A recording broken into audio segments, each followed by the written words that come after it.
Unsa ka akong lutuon karon no? Panihapon ako. Kabalo nako. Kani. Mukaon ba mong sardinas, guys? Kani god, sayon ra kaayo ni siyang lutuon. So butangan ra ni nako siyang itlog.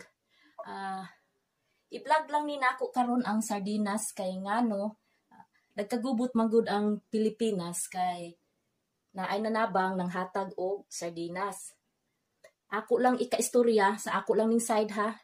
Ako nga naa sa Amerika gali, mukaon ko ani sardinas kay ang sardinas manggod mauni ato ang madali-dali nga maluto dayon pang emergency kung kapuyon ka, tapulan ka mamuluto.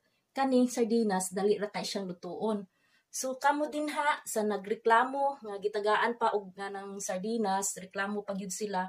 Ang inyong buhaton kanang magpasalamat mo, kamao mo magpasalamat nga gitagaan mo og sardinas. Kay ngano ang sardinas manggod naasakan dali-dali ra siya dayon mahatag or pang emergency kay ilabi na walay mga kuryente. So ang nilatag yun ay makatabang jud siya og kanang dili siya nga kanang madaot.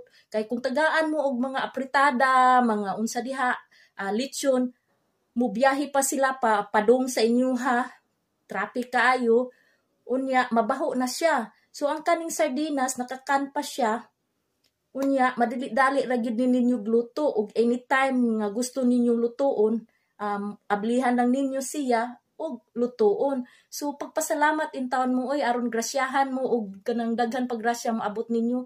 Ayaw un taon mo kanang mureklamo pa kay gihatag na siya ninyo.